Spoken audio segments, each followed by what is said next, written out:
Your monthly subscription box from Postflybox.com includes all the materials needed to tie a dozen flies, along with some extra goodies.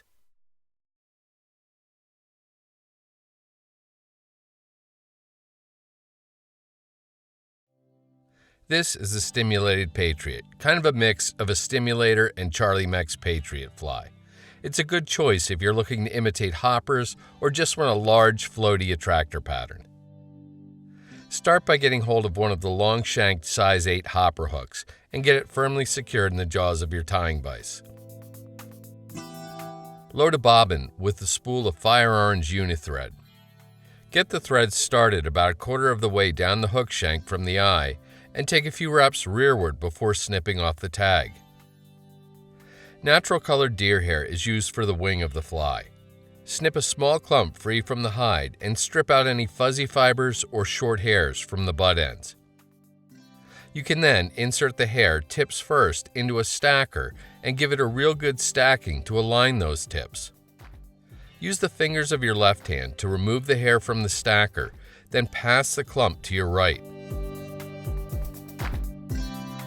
Measure to form a tail a little more than a hook gap in length, and while keeping that measurement, use your scissors to snip the butt ends off just forward of your tying thread. Do a couple of loose wraps to corral the ends of the hair, then pull tight to flare them. Take thread wraps through the butt ends, followed by open spiral wraps down the hook shank. Lifting the hair up slightly will help keep it on top of the hook as opposed to slipping down the sides. Keep taking wraps all the way to about the hook barb, then do a few looser wraps to kind of channel the hair rearward without flaring it too much. In the end, the tail should look something like this.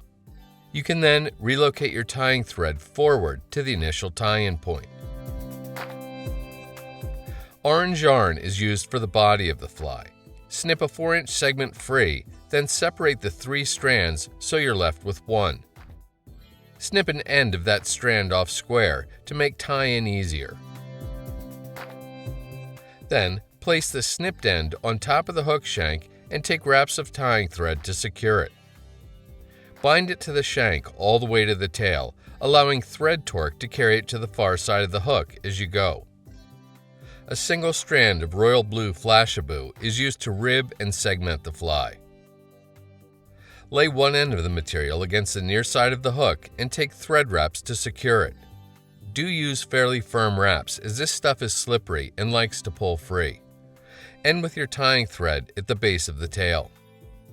Pick up a single hackle feather and with the shiny side facing you, carefully pull down some fibers to isolate the last 1/4 inch or so of the feather's tip.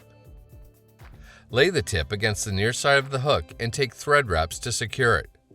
Once again, make firm wraps so it won't pull free.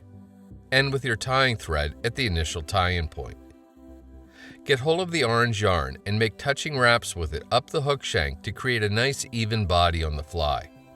When you reach your tying thread, use it to anchor the yarn, then snip the excess off close. Get hold of the flashabou material and begin making open spiral wraps with it over top of the yarn body to rib and segment the fly. Try to keep this segmentation fairly even. 5 or 6 turns usually looks good. When you reach your tying thread, use it to anchor the flash to the hook shank and snip the excess off close.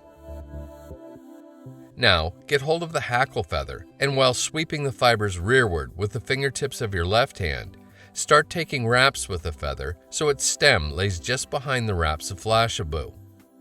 Once again, when you reach your tying thread, use it to anchor the feather stem and snip the excess off close.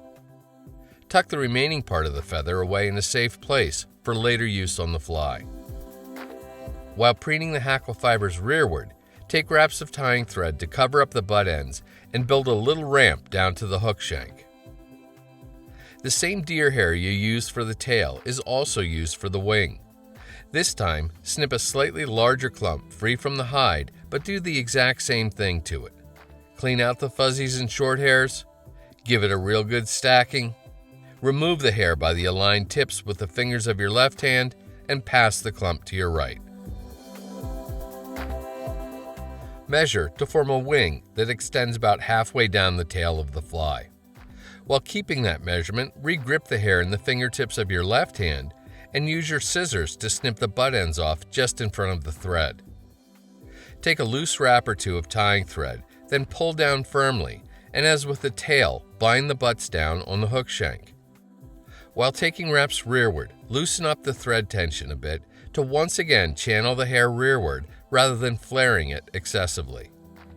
Continue taking thread wraps to build up a nice even ramp down to the hook shank from the base of the wing.